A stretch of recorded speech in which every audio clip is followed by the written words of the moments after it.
now Republican Congressman Brad Wenstrup. He's a member of the House Ways and Means Committee. Congressman, thanks for joining us this afternoon. One of our producers on Capitol Hill, Tyler Olson, spoke very briefly with Leader McCarthy this morning and said, and asked him about all this. McCarthy maintains that recently he's had some no votes move to yes. Do you think that Leader McCarthy has enough votes to become Speaker on the first ballot tomorrow? Well, he's probably doing the counting more than I am, and we'll see what happens. But look, some say they won't vote for him. You have even more members that say they won't vote for anybody but Kevin McCarthy. So that puts it in kind of a stalemate before we even get going. But especially when we're in the majority, not all people are going to be on the same page. And that's just the way it is when you have a majority, and we should be grateful to have the majority. Personally, I adhere to the will of the conference majority. When it comes to electing a speaker, we voted in our conference for Kevin McCarthy. It was overwhelming. And I'm going to support Kevin. And that's pretty much the rule that I have. And if I have some kind of disagreement from within, I'm going to handle that within.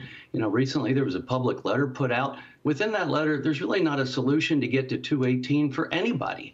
And so I think that voters at home see things a whole lot differently right now, because in my constituency, they want us to move on, elect the speaker, and get to work.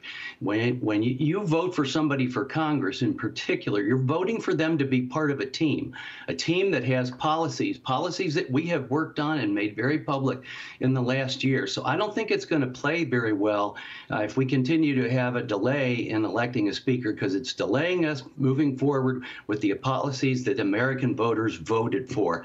And so some may have an echo chamber to where, this may sound great to try and take down the speaker. Well, that's fine, but I don't think it's what the average Republican voter wants to see. Do you think that they're not being part of the team here, given that you've only got a margin of really just a few Republican votes that have given you the majority in the House? And what does this portend moving forward when it comes to fights over government funding and the debt ceiling and a number of other issues? Do Republicans risk looking disorganized as Democrats sort of, sit back and eat their popcorn? Well, hopefully we will rally as a team, and we know what we have to do. And look, we all have the same basic values as we've run for office, and we've run on the same types of policies. We just have to find ourselves a way to get to where we need to be. And I think we can, because we really have spent the last year working on task forces where every member was able to participate and to give their input. And I think that we have things in place to start moving some bills and policies forward. But this debate over the speaker, I think, needs to be put to a rest.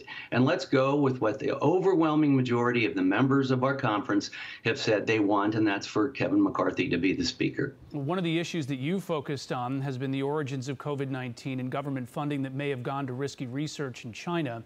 Elon Musk says he's going to release what he's calling the Fauci Files this week. A number of Republicans on Capitol Hill have said when they control committees in the next few days, they're going to request Fauci appear and testify. He said he's open to it. What would you ask Dr. Anthony Fauci, and what do you hope to learn from him in this coming Congress?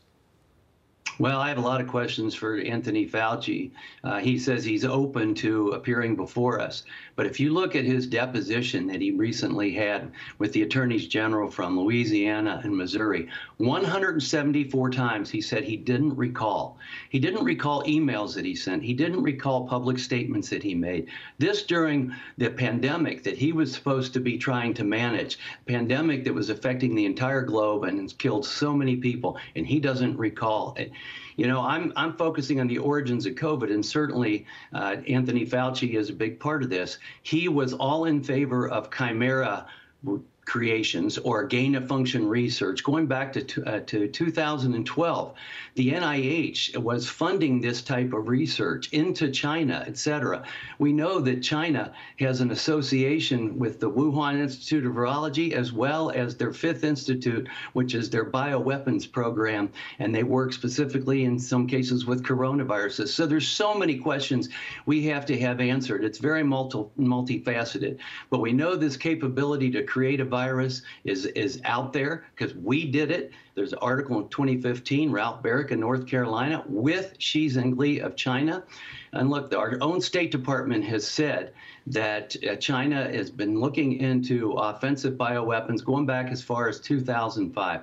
We have oversight over the intelligence community, and we want to know why the intelligence community is walking away from some of the evidence that is out there, and why they're not answering a lot of our questions. So we may have to use subpoena power, and Fauci may be one person we don't have to subpoena, but he will be under oath.